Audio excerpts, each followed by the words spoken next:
naye ababaka bameka ababaka bameka abagenda kwogera nayebuuza abantu bange boogera ki wekyo takiriiko abuuza ono ali entebe andowoozako ki ono mutabaniwe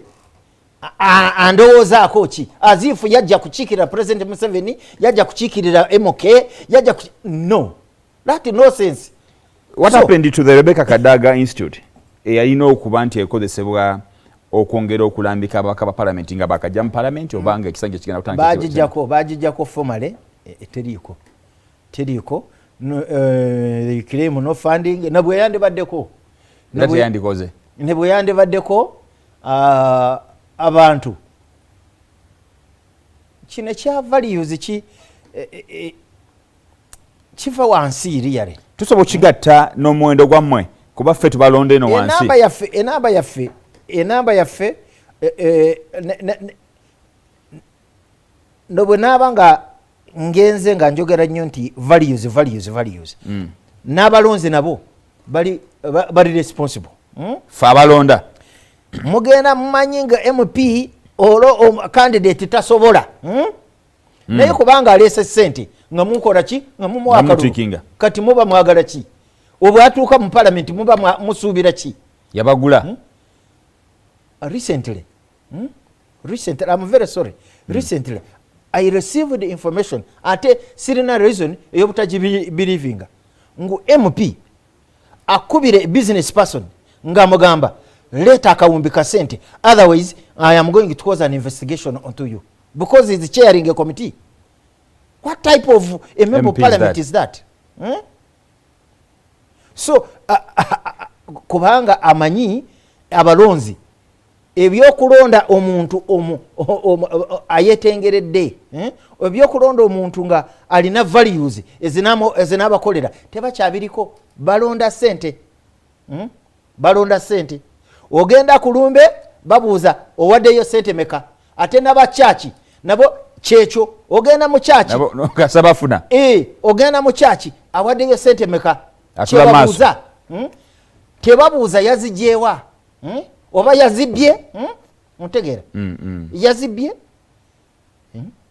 ebyo tebabibuuza naawe si awe tutuuse so mwe abalonzi tukyakaaba nnyo obwo munaaba nga mugenda ku polling station omusana nagubookya enkuba nebakuba nga mukyakubira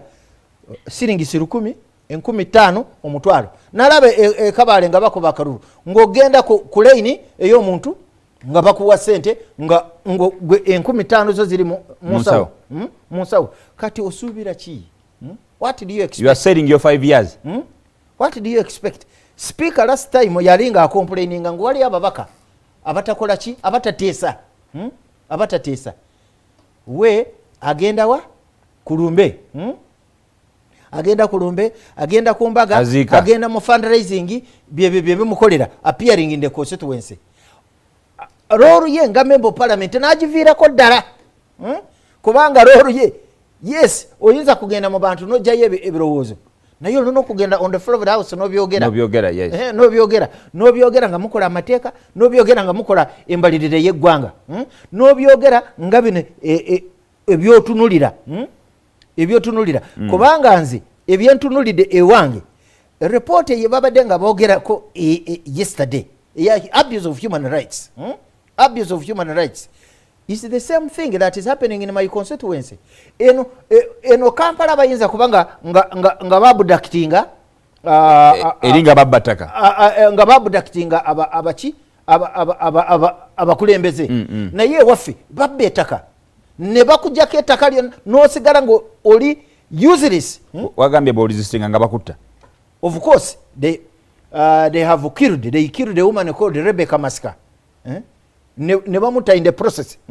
ey'okuvictinga abantu ne government ebisirise n'abamagye tebabyogerako ontegeera. I have written to the IGP about following up that case. Police tebifaako omuntu yafa. I wrote to the akulira amagye namuwandiikira ebbaluwa tagidangamu n'okugiddamu olaba ngu tuli mu ggwanga oyeebuuza tukulemberani tukulemberani bantu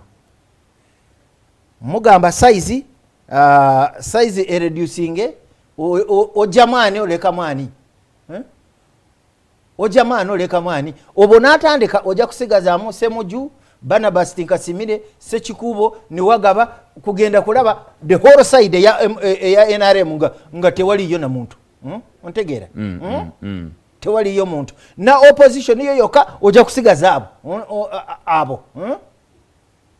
ontegeera independent oja kusigaza ababaka abatasuka 50 abayina independent mind obonatandika story yokugira ngo ojim so many constituents will remain unrepresented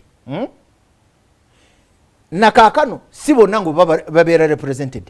naye kiva kuki n'abantu baffe bademandinga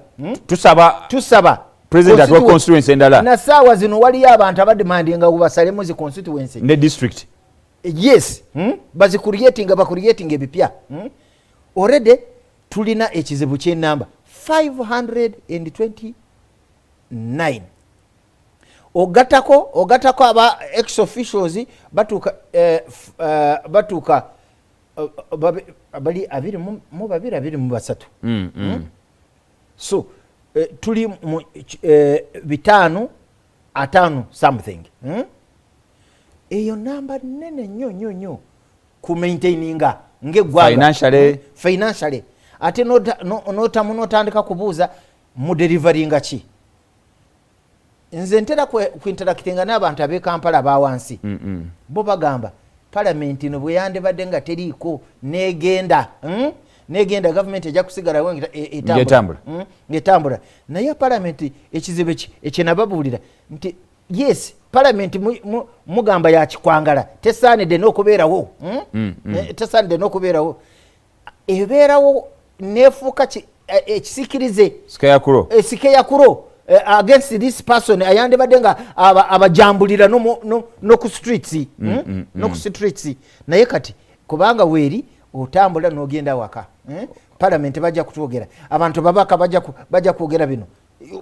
waliwo akalembekerezo olwokuba nti weeri kyandibadde kibi nnyo yes yakikwangala naye waliwo ekyetaasa mukulabako